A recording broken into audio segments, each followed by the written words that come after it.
Olá, meus amigos, estamos em live. Mais uma vez aqui nós retomando os nossos estudos, né? Ficamos aí algumas semanas sem fazer, podemos se dizer umas férias, mas já vamos retomar aonde nós paramos, em Gênesis, né? Bereshit, capítulo 25, nós paramos no versículo 27. Nós vamos dar continuidade, 28 e assim sucessivamente. E você já sabe o procedimento. Nos ajude curtindo, comentando, compartilhando e se inscrevendo em uma de nossas redes sociais, que é o Facebook, onde todos os sábados estaremos aqui a partir das 19 horas, né, trazendo essa live de estudo de Bereshit, né, do Gênesis. E o nosso canal no YouTube, @osmundocastro40, onde está desde a primeira aula até essa de hoje, que é a aula de número 49. Nós temos ainda muito chão para andar ainda. Bendito seja Deus, louvado seja o seu nome. E a aula de hoje nós podemos dizer que vamos por o tema de a venda da primogenitura. Você vai procurar lá no YouTube a venda da primogenitura de Esav, né?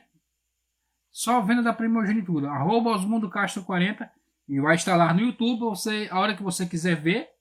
E os 48 aulas que ficaram para trás também estarão lá para você estudar desde o começo e pegar essa linha de estudo, de raciocínio que nós estamos trazendo. Vamos aqui, antes de nós entrarmos no versículo de número 28, que foi aonde nós paramos. Na verdade, nós paramos no versículo de número 27. Vamos continuar o 28. Vamos fazer aqui um grande resumo, um apanhado do que foi a aula passada, para nós podermos nos situarmos, né? Da onde nós paramos. Na aula passada, o que é que nós vimos? Nós vimos que Esav, ele era o primogênito, né?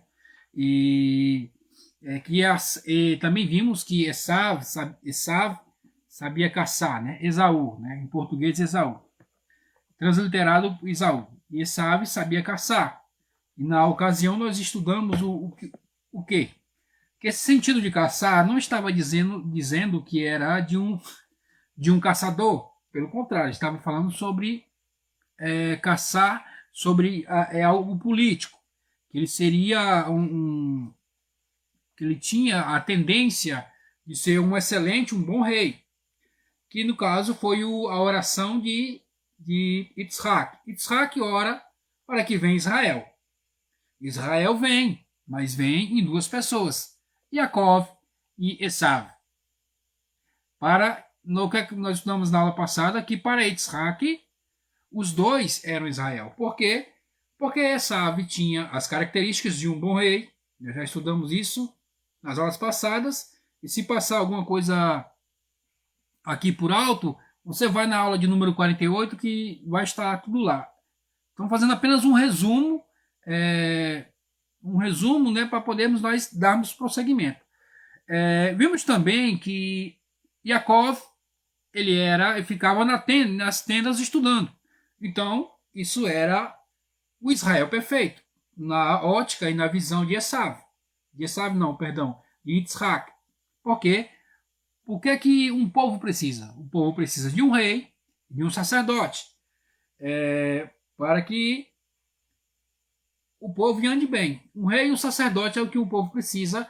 Israel, e ali tinha Esav e Yaakov. É claro que nós também vimos, entendemos que essa é a visão de Yitzhak. Por quê? Porque Rivka já sabia da profecia. Ninguém sabia, somente Rivka sabia. Mas na visão de Yitzhak, essa seria a combinação perfeita do povo de Israel. Um excelente político, né, um rei, e um excelente sacerdote. Então, para Yitzhak, estava tudo perfeitamente. Foi Israel que ele pediu. Nós vemos também que Yitzhak Esav nasce da oração de Yitzhak e Yaakov nasce da oração de Rivka. Nós já lemos sobre isso e vimos esses pontos. Vimos também que Esav, né, ele era um homem do campo, a mesma profissão de seu pai, né? Ele era um homem do campo. Vamos ver isso no versículo 28, um pouco mais. E qual era a sua missão, né? As suas primeiras características. Até o versículo 27, nós lemos que eles cresceram. Eles cresceram, não havia diferenciação alguma. Diz que eram gêmeos, ou seja, mesmo Rivka, sabendo que eles nunca andariam juntos, mas a priori, em primeiro plano, como está escrito que eles eram gêmeos, quer dizer que não havia diferenciação nenhuma, eram normais, irmãos normais, não tinha aquela coisa de um já nasce brigando, não, eram gêmeos normais. A partir dos 13 anos que eles começam a apresentar as suas características mais fortes. As escrituras nos dizem, né, a Torá, a instrução, o Pentateuco nos diz que Esav, ele sabia armar armadilhas, sabia caçar. Ele sabia, ele não fazia, mas ele sabia. Porque até então ele tinha apenas 13 anos. E nós explicamos esse sentido de caçar. Mas nós vamos dar aqui continuidade. Como eu já disse, isso é só apenas um breve resumo do que nós já vimos nas aulas anteriores. Vamos prosseguir no versículo de número 28, e dando início a essa nova jornada para nós continuarmos os estudos. Ficamos um tempo parado. Vamos prosseguir como sempre de costume. Vamos ler o versículo todo e vamos pegando ponto a ponto, palavra por palavra, aquela que for de interesse, né, mais importante para nós. O versículo 28 do capítulo de 25 de Gênesis, de Bereshit, diz assim: Yitzhak gostava de Esav porque comia da sua casa, mas Rivka gostava de Yaakov. Versículo 28. Vamos ver esse ponto aqui. Esse ponto aqui é interessante, porque Yitzhak, um ponto que é importante nós aqui entendermos é o seguinte: não é aquela questão de que um amava o outro, Yitzhak amava Esav e não amava Yaakov. Não é esse o ponto. O ponto aqui é sobre afinidade, né? Sobre gostar mais no sentido de afinidade, não sobre o sentido de amor de pai ou amor de mãe. Nós estamos falando aqui de Yitzhak e Rivka. São pessoas muito justas, são patriarcas. Então, esse sentimento de não amar não havia neles. O que aponta as escrituras para nós era um sentimento de preferência. E aqui outro ponto importante, deixa eu ver se versículo 28. Tá, um ponto importante aqui é que vou abrir que tem alguns detalhes que nós precisamos ver mais de perto, né? O ponto interessante aqui é o seguinte, porque até então, quando nós já demos o pontapé inicial entrando nessa sequência de estudos de nascimento de Yaakov, de Esav, nós observamos que sempre as escrituras ela dá características a Esav. Yaakov até então no momento não faz, podemos dizer assim, não tem aqui uma diferenciação nenhuma. Como nós estudamos na aula anteriores, nós observamos que Esav ele nasce peludo, como explicamos que quer dizer que ele é completo e tal, explicamos na aula anterior, mas Esav era o outro filho, o segundo filho. Não tem um detalhe, só apenas diz que Yaakov nasce no calcanhar de Esav. Ele sai no calcanhar de Esav. Só tem esse ponto de referência. E aqui também traz esse versículo algo interessante de igual modo. Por quê? Porque Yitzhak, ele amava Esav, porque comia da sua caça, é o que está escrito. Mas como nós estudamos que esse sentido de caça não está falando necessariamente do ato de caçar, né? Caçar um animal, e enfim, como nós vamos entender um pouco mais para frente, é algo muito mais profundo, e nós vamos entender melhor ainda quando nós chegarmos lá daqui um ou dois capítulos, onde nós vamos estudar, onde eles vão entregar as bênçãos, né? Lá nós vamos entender mais ou menos isso aqui. O interessante é que este comentarista que nós acabamos de ler, que diz que ele diz que é o Rashi, né? Estamos comentando, estudando no comentário de Rashi, Bereshit, que ele diz que esse comia da sua caça era porque Esav, né? Ele tinha um desejo, do mesmo desejo dos seus avós, do seu pai, qual era? De mudar o mundo, né? De trazer o mundo ao conserto, porque já havia idolatria, enfim. Então ele tinha esse desejo. Esse sentido de caçar, ele está dizendo que comia da caça era porque Esav dizia para Yitzhak que ele enganava com suas palavras, que ele queria fazer trabalhar o mundo, enfim, de trabalhar o mundo para que o mundo pudesse voltar à sua origem original, que é a origem do Éden, enfim. Rashi, ele traz esse entendimento. Mas tem um outro comentarista, que é o Ramban, se não me falha a memória, Ramban ou é Maimônides? Eu acho que é o Ramban, não me lembro, recordo agora aqui o nome, mas ele diz que essa palavra que fala sobre que ele fala sobre comer da caça, ele está dizendo que Esav, ele fazia tudo por Isaac, levava a comida de Isaac, estava sempre acompanhando Isaac, ou seja, ele estava sempre mais presente do que até o próprio Yaakov.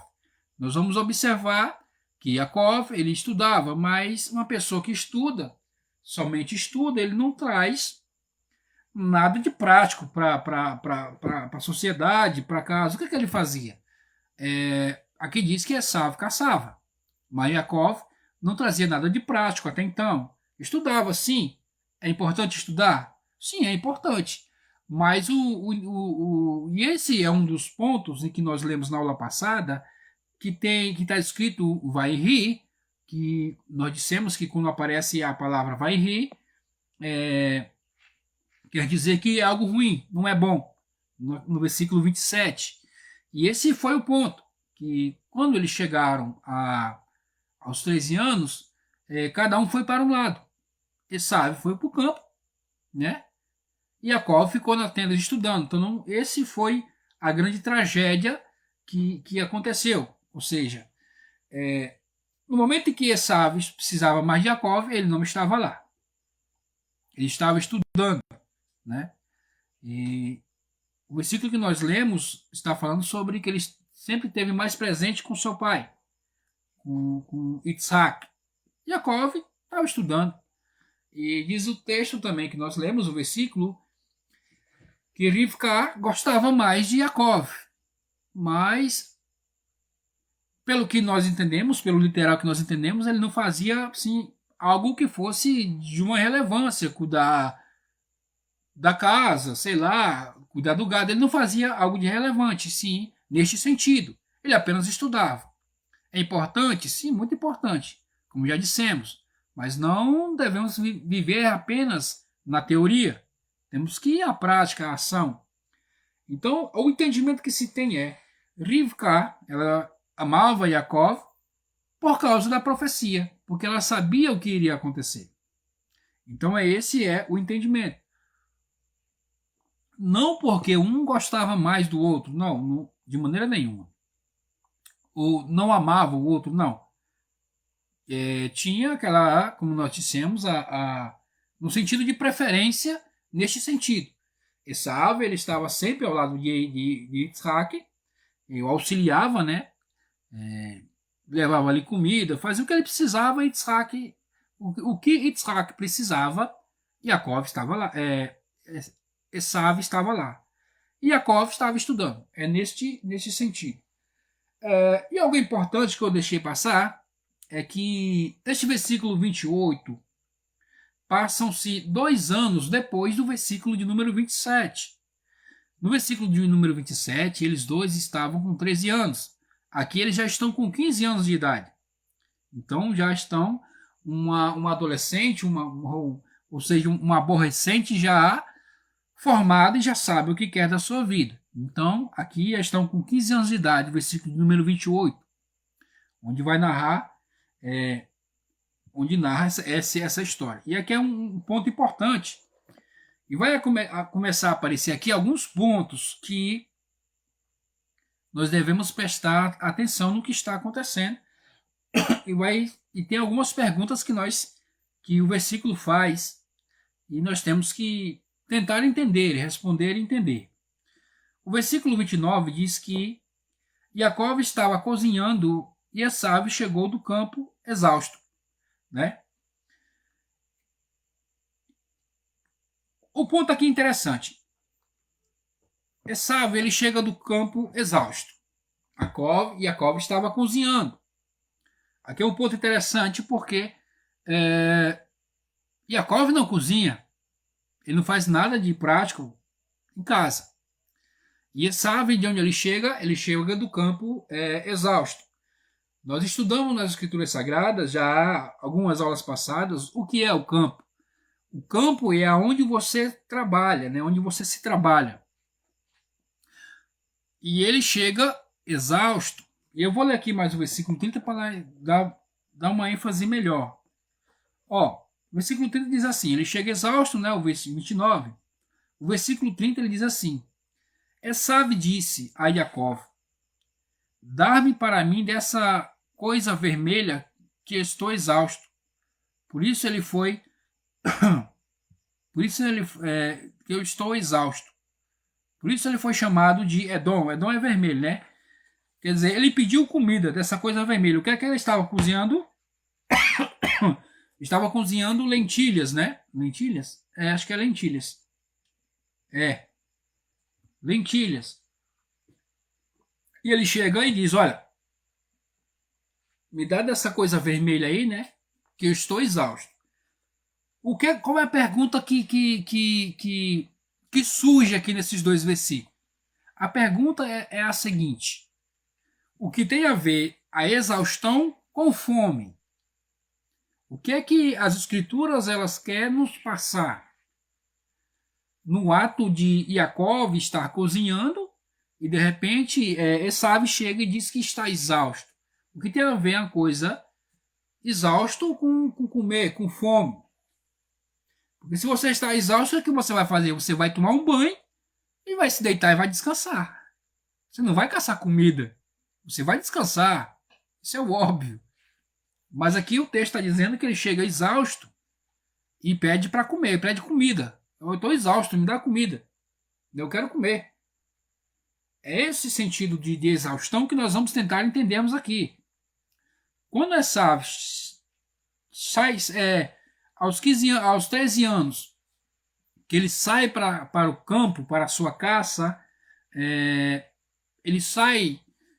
O que é a caça? A caça é trazer alimento para casa. Ou seja, Esav já sabia do propósito do seu avô, Avraham, e de Yitzhak, que era trazer o conserto do mundo, trazer a alimentação espiritual para o mundo.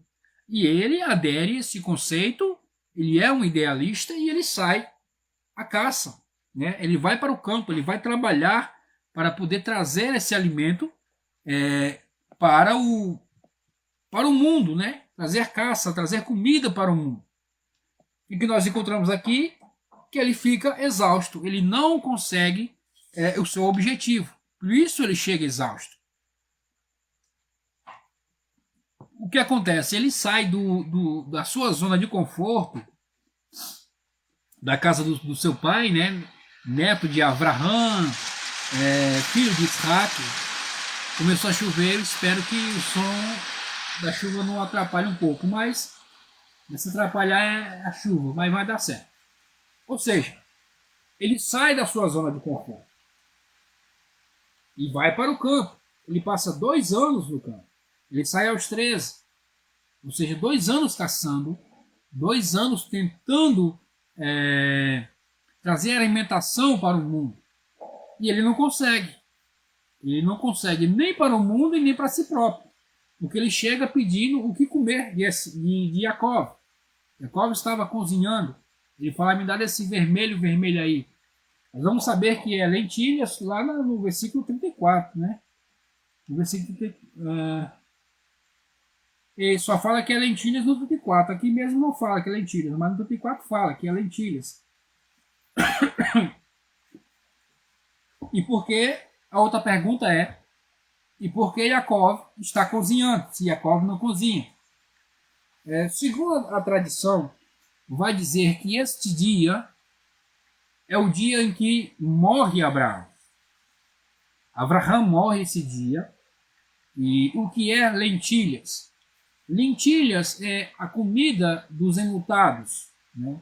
As pessoas enlutadas comiam lentilhas, né? Depois do enterro, as pessoas tinham o costume de comer lentilhas, né? Era a comida dos enlutados. E Jacob estava fazendo algo de útil naquele momento, que é justamente depois da morte do seu avô Abraão. Ele morre naquele dia, quando eles estão com 15 anos. E traz aqui um ponto importante, que o que é que um justo, o que é a base de uma pessoa justa, né? Uma pessoa traduzida como santo, né? Mas é justo, né? A palavra correta a ser usada, o conceito correto a ser usado é justo. O que é que uma pessoa justa, que é básico, né? É primário, é básico, tem que fazer para que ele possa fazer algo diferente no mundo? Ele tem que alimentar o necessitado. Tanto um alimento espiritual, no seu momento de dificuldade intelectual e espiritual, como no sentido básico e literal, de alimentação mesmo, de comida. Então, isso é o básico. Se você diz que é um justo, e se você não consegue fazer nesse básico, que é dar alimento a quem precisa, então você pode ser qualquer coisa menos justo, porque esse é o básico. Não é quantas vezes você ora, não é quantas vezes você canta, quantas horas você tem de estudo. Isso é muito bom, sim, é óbvio. Mas o pilar fundamental, básico de uma pessoa justa é justamente esse: dar alimento a quem tem necessidade. Por isso, Esaú sai para a caça. E você observa que ele não volta com nada. Porque isso traz um sentido espiritual. Não se refere à comida mesmo, alimento físico mesmo. Não está se referindo. Aqui não está se referindo a uma comida física, pelo motivo de que ele volta para a casa do seu pai. O seu pai é bilionário, milionário. Ele pode mandar um servo qualquer fazer comida. Matar um carneiro, uma ovelha e fazer comida para ele. Então esse traz a nós a reflexão e o entendimento de que essa passagem ela não se trata de algo físico e literal. Refere-se a esse alimento espiritual. Ou seja, porque ele diz, olha, eu estou com fome, estou exausto. O que está exausto? Esaú chega exausto, o versículo 29. Esaú chega exausto.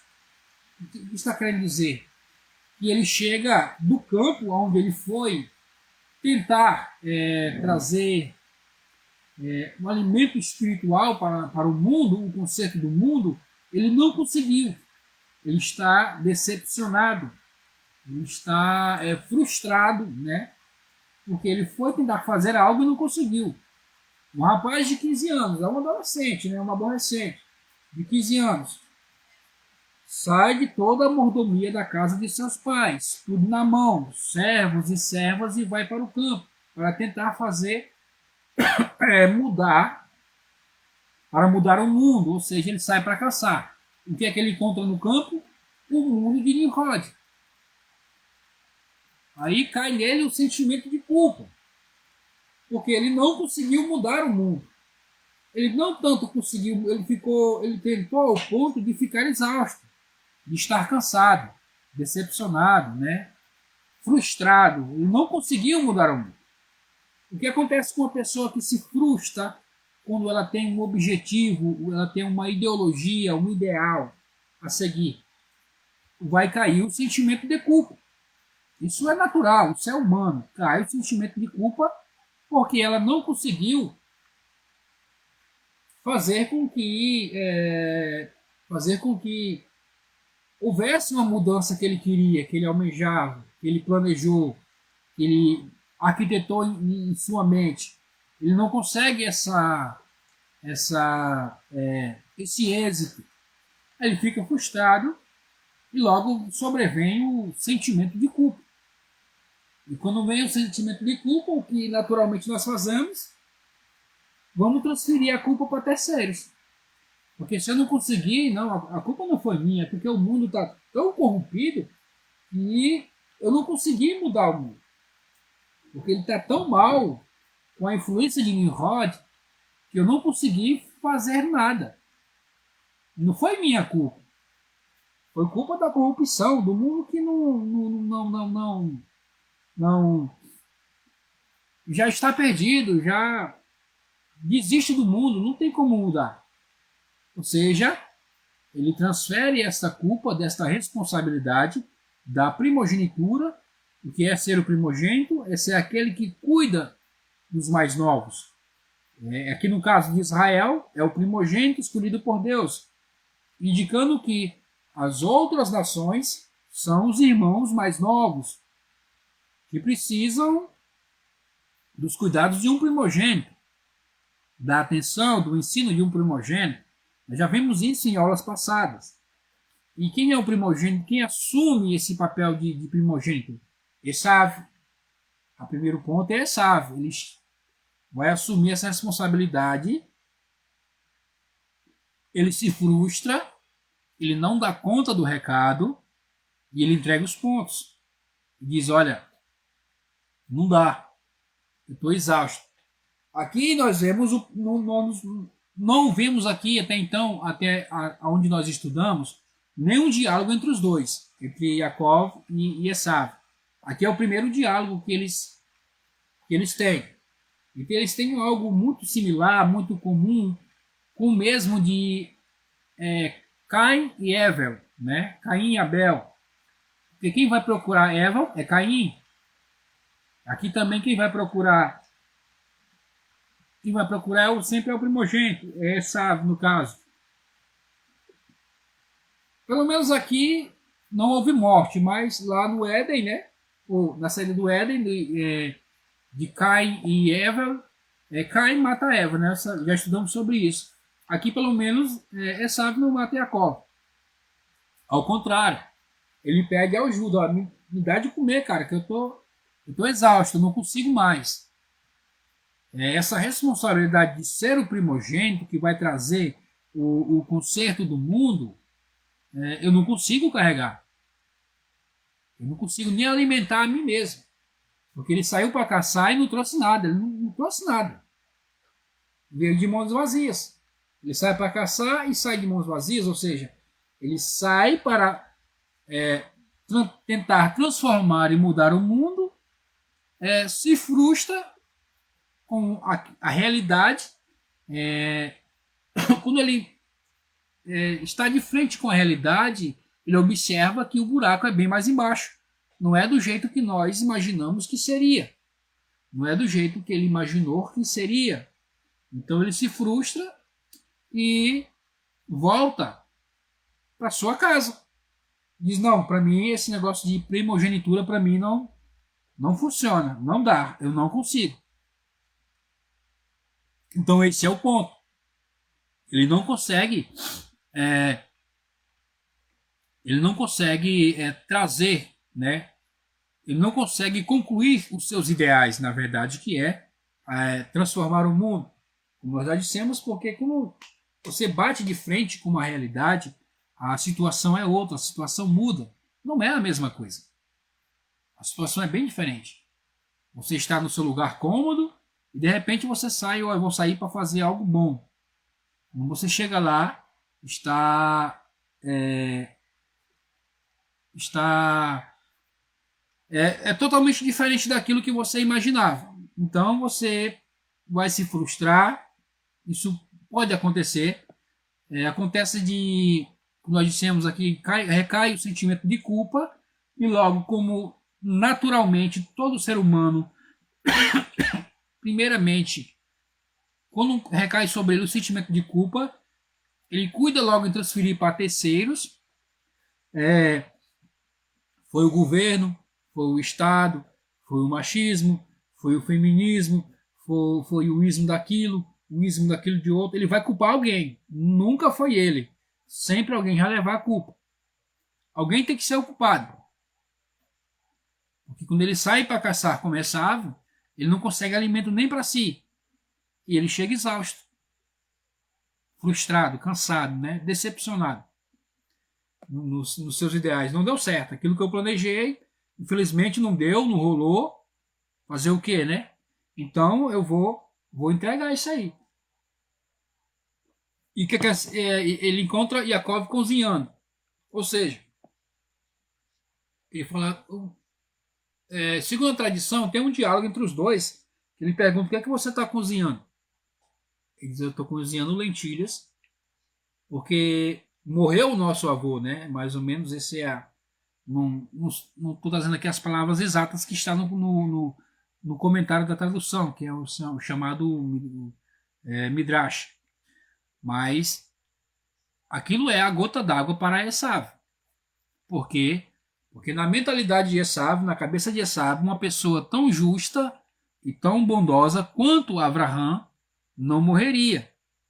Por isso esse pode ser um dos motivos, porque ele usa a palavra: olha, fica com a primogenitura, eu vou morrer mesmo, eu não vou viver para sempre, então pode ficar. Não tem utilidade nenhuma, que nós vamos ver um pouco mais para frente. Então ele descobre que o seu avô está morto, né? E ele está cozinhando lentilhas. Ou seja, neste momento, Yaakov, o que é que Yaakov está fazendo? Ele sai do como é que diz as palavras? Ele assume o protagonismo, né? Ele sai dos bastidores e assume o protagonismo. E resolve fazer alguma coisa. E o que ele faz? Ele traz alimento para os enlutados. Isso quer dizer o quê? Que o mundo está em luto pela morte de Abraham. Yaakov faz lentilhas para alimentar o mundo que está enlutado com a perda de um justo, né? O maior justo da época que viveu até então. Até podemos, não é exagero dizer que dos momentos atuais, né, que vivemos, da época atual que nós vivemos. Então Abraão era o maior justo. Isso é um choque para Esav. Ele nunca imaginaria que o seu avô morreria, porque ele era extremamente justo. Então, isso para ele bate como foi a gota d'água. Ele já chega decepcionado do campo, porque ele não consegue cumprir os seus ideais, que é trazer o alimento para o mundo, ou seja, trazer a caça, o alimento para o mundo. Ele não consegue alimentar o mundo que está perdido e precisa de um alimento espiritual. Ele não consegue fazer isso. E agora ele descobre que seu avô morre, ou seja, ele descobre que a justiça de Deus vem para todos na terra, independente de quem seja. Ele diz: olha, eu não me passava pela cabeça que meu avô morreria, que o atributo de justiça divino recairia sobre as pessoas justas. Então, olha, eu estou fazendo o que aqui então? Eu estou lutando à toa. Estou tentando trazer comida à toa para o mundo, já que todo mundo vai morrer mesmo. Para que ser uma boa pessoa? Para que fazer bondade? Para que fazer caridade? Não, vou viver minha vida porque todo mundo vai morrer. De uma hora, do jeito ou de outro, todo mundo morre. Então esse foi a gota d'água para ele. Não, chega, para mim basta, para mim não dá não. Vamos para o versículo 30, né? Então esse é os pontos. Ele estava cozinhando, resumindo, Jacob estava cozinhando lentilhas, que traz o entendimento, o significado de que com a morte de Abraão, o mundo estava enlutado e Jacob ele traz o alimento para o mundo. Então, Esaú, ele pede também para comer desse alimento, porque ele está exausto, está cansado. Fala assim, olha, Jacob, me alimenta você. Você agora, eu desisto de ser o primogênito, agora você me alimenta. Tenta fazer do seu jeito, né? Porque o nome Esaú, quando nós dissemos que ele nasceu peludo, ele já nasceu feito, quer dizer, ele não passa por etapas. Ele é daquele tipo de pessoa que é o tudo ou nada. Se for negócio de etapa, para mim já não serve, eu já abandono. É tudo ou nada, tem que ser no meu tempo, senão para mim não serve. Então ele traz essa força, esse entendimento no mundo. E Esaú não, ele traz o processo. Nós vamos observar que esse vermelho, até mesmo porque está cru, ainda não está cozido, ele quer comer cru assim mesmo. Não vou esperar não. Me dá assim mesmo, eu vou comer desse jeito. Não precisa cozinhar, me dá esse vermelho. E aqui tem um ponto interessante nós temos que falar. Na aula anterior, acho que foi na anterior, foi antes da anterior, não lembro, nós falamos sobre a palavra Zé e Anori, que a palavra, quando aparece nas escrituras sagradas, a palavra Zé, né, né, referindo-se ao mundo físico, que é o Lamazé, que é um mundo físico, é muito interessante e importante quando aparece nas escrituras. E Anori refere-se ao mundo vindouro, é o nome transcendental de Deus, ou seja, refere-se ao mundo vindouro, aquilo que está prometido para os eleitos, enfim. E quando aparece no mesmo versículo essas duas palavras, é muito mais interessante e mais importante ainda nós entendermos, né? Então ele aparece aqui, tá? O versículo 30 nós lemos, né? Ele disse, ó, versículo 30, e Esaú disse a Jacó, derrama sobre mim dessa coisa vermelha que é Adom, né? Radom, desse vermelho, pois eu estou exausto, ele exclamou. O ponto aqui que fala derrama sobre mim, ele nem fala, bota num prato aí que eu vou esfriar e vou comer, não, ele fala assim, não, derrama sobre mim. Eu não quero nem esperar cozinhar e também não quero passar pelo processo de mastigar, né? Derrama. Eu vou abrir a boca, tu coloca dentro, eu só vou engolir. Isso é Adão, né? Que no caso, Adão, futuramente, nós já estudamos sobre isso, e Adão futuramente vai ser Roma, e você sabe da história, uma hora vamos chegar lá.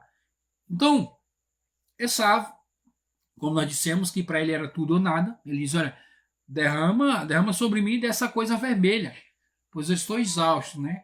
Esse que tu tá cozinhando aí, eu vou só abrir a boca, tu joga dentro que eu tô exausto. Eu não tô querendo, eu não tô afim nem de mastigar isso daí. Eu quero, já que tu joga dentro da minha boca, eu só vou engolir. Ou seja, eu não quero passar pelo processo.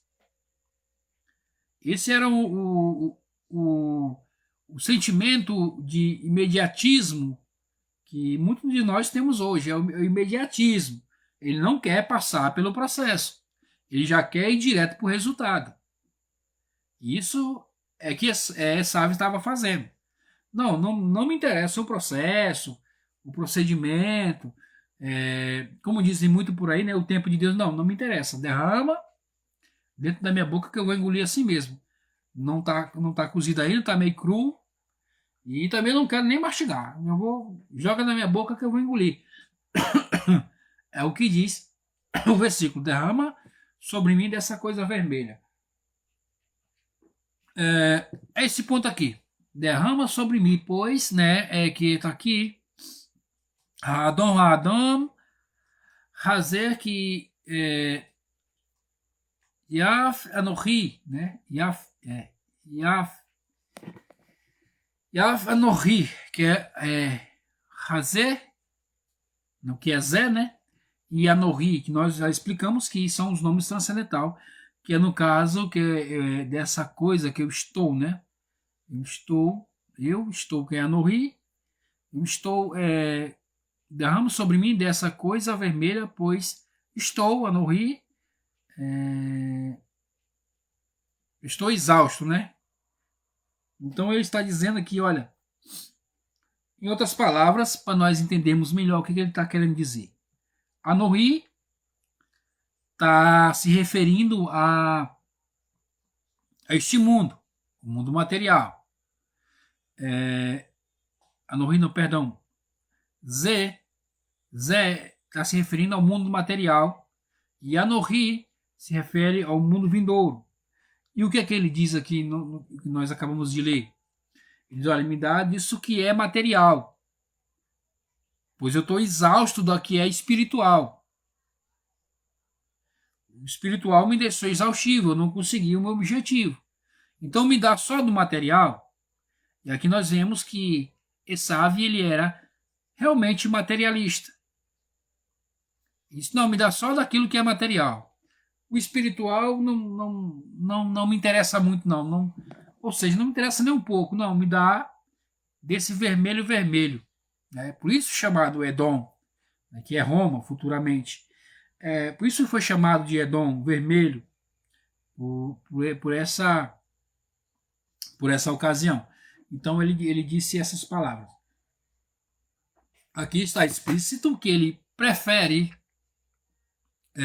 o material, ele rejeita o espiritual e fica somente com o material. Ou seja, ele vai continuar sendo um homem do campo, trabalhando, só que sem nenhuma responsabilidade de primogenitura de Israel. Pois o que é o conceito de Israel? Né? Qual é o entendimento de Israel? Quando se fala em Israel, qual é o entendimento de Israel? Qual é o conceito? O conceito de Israel é o entendimento de Mashiach, né? Do Messias, que virá. Israel. Vem do Mashiach, o Messias, ele vem de Israel. Então o entendimento de Israel é Mashiach. O cuidado que vai ter e a transformação e o conserto do mundo vem de Israel. E aqui ele rejeita. Ele diz, olha, não me dá do que desse material, porque eu sou material. Né? Adom, né? Me dá desse vermelho aí, porque o vermelho, eu sou material, então me dá só do material. A Nohi não me interessa o mundo vindouro. Me dá só daquilo que é material, que para mim está perfeito.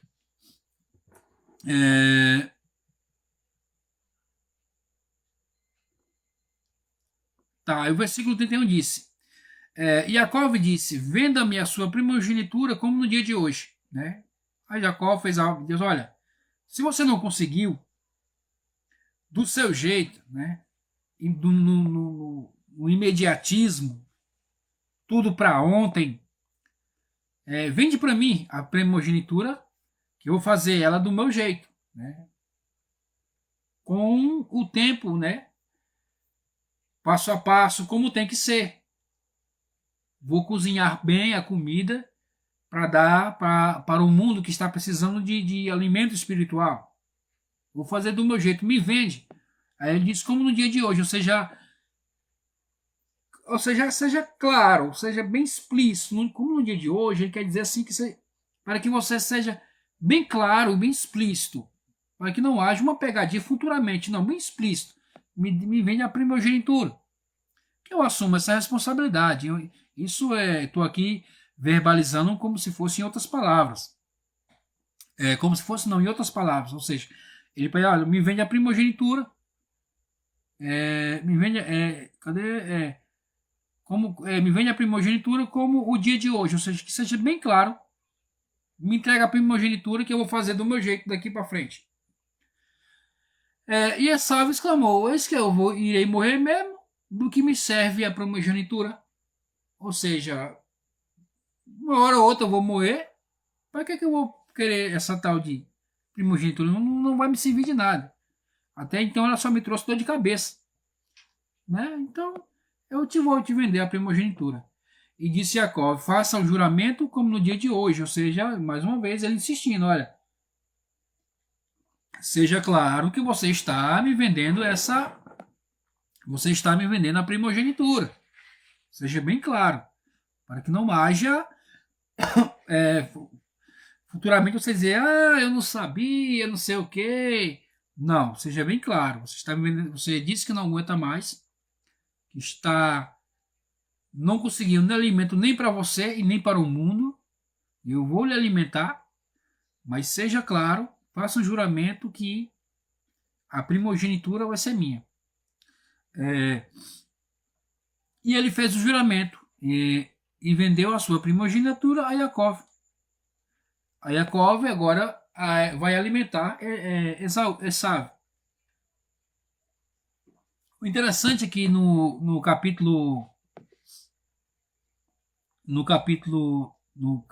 versículo 34, que é o último versículo, para nós encerrarmos o capítulo 25, diz assim: Jacó então deu a Esaú pão e o cozido de lentilhas, e comeu, bebeu, levantou-se e saiu. E Esaú desprezou a sua primogenitura. Ele não deu só a lentilha, ele deu pão, ele deu pão, né? Ele deu pão, né? Deu pão, deu vinho. Isso.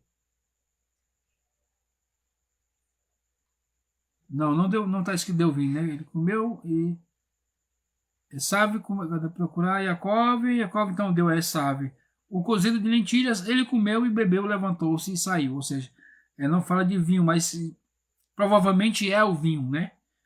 Que era usado nas refeições, o vinho.